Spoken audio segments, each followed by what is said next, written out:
Hello and welcome to Cover 2 TV. It's NFL news time. The big breaking news at the minute is all surrounding Ezekiel Elliott, Dallas running back, obviously coming off a fantastic rookie season for the Dallas Cowboys with Dak Prescott, and the whole franchise has a good season. But I think what we're here to talk about right now is we're finding out things as they develop. But ESPN's Adam Schefter was reported that he was involved in a late night incident at a Dallas bar on Sunday evening.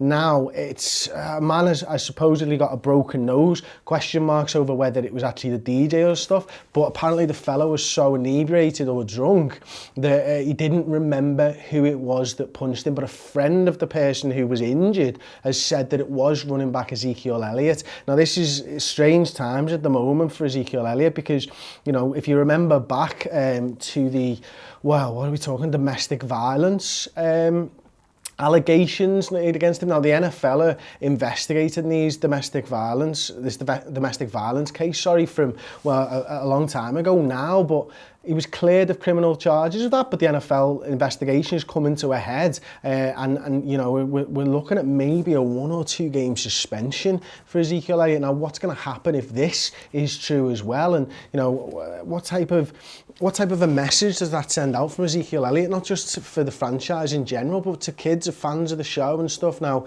it could be potentially maybe his 3rd different controversy.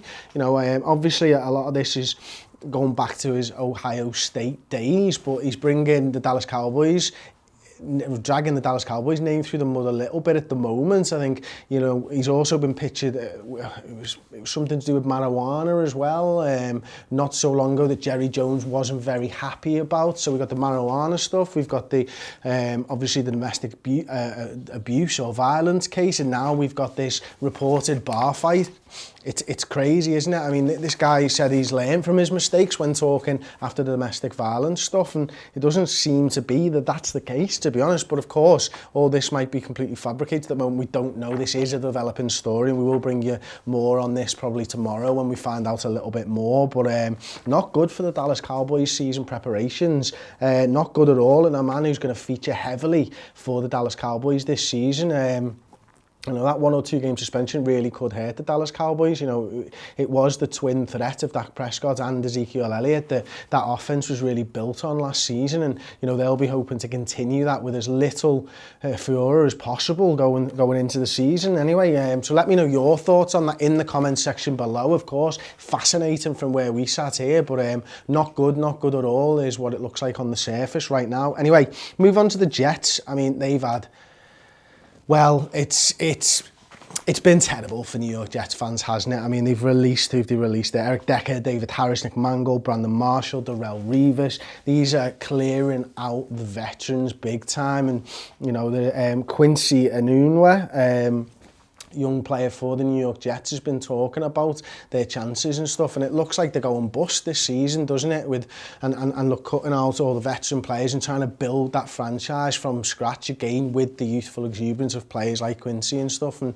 moving forwards, they're hoping to be bigger, better, and stronger than they've been for the last few years. I mean, it's probably 5 years now since they've actually done anything of note, and you know, they're going to need to. It's a tough one for the New York Jets, because from where I'm sitting over here in Liverpool, looking at that franchise right now, obviously, you know, they might be trying to go bust for a quarterback for next season, but it's tough because you're trying to develop young players as well, and veterans are very good at bringing on young players and developing players and making them better. You know, veterans are guys that people in the locker room will look up to and follow, and maybe it could be a case that these veterans weren't doing the job, but you know, some of these players are top draw players, and I'd expect that they'd be good around the locker room teaching the youngsters and stuff like that. But you know, it could really hurt the development of a few of their younger players to go and get beaten every single week. Of course, flip side of that, and I don't think it's very likely, but I think it's good sometimes to play devil's advocate, is that, you know, these guys it could be a baptism of fire for them, and they could really come through and pull together, and there could be a togetherness from that 53-man roster that you just can't get without going out there and facing adversity every single week. So I'd be surprised if it worked for the Jets this season, but I totally understand that, you know, the definition of madness is trying the same thing over and over and getting different and expecting different results, isn't it? And the Jets have been spinning the wheels now for a few years, so they're trying something new.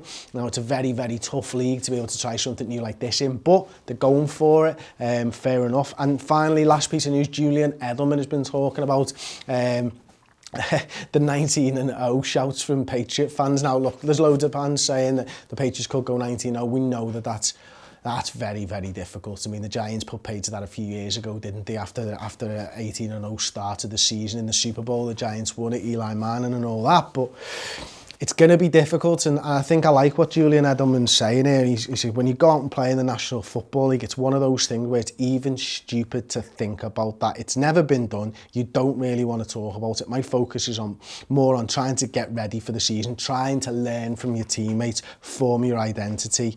Stupid, that's it. And I love that, and you know why I like that more than anything is because that's what Bill Belichick coaches into those New England Patriots, isn't it? No outside distractions, just do your job and all that type of stuff. And, you know, Julian Edelman, I think he's 31 years old now, gets it. You know, former quarterback, played himself into being Tom Brady's probably most trusted asset. 346, I think it is, passes over the last 4 seasons, or catches over the last 4 seasons, sorry. You know, understands that offense, understands what it takes to be a winner in the NFL, and understands that you don't need those type of distractions. Ultimately, if 19-0 is going to happen, they'll be the players, they'll be the ones that are going to go out there and do it, and they won't be focusing on that at this part of the season. So absolutely crazy from Julian Edelman, but nice to see a veteran talking absolute sense, and I'm sure Bill Belichick will be made up that one of his top wide receivers is out there saying this type of thing, because that's exactly what Belichick will be teaching them and coaching them this season. Anyway, if you've enjoyed the show, let me know your thoughts in the comment section below. Do give us a like, please, and if you've got any friends that are into NFL or anything like that, share the video. We want to grow this channel. Obviously, we're putting time, we're putting effort, and if we can prove it in any way, let us know in the comments section below. I'm Chris Pajak. Steve Hall will be back tomorrow with the news and the discussion show for the weekly topic.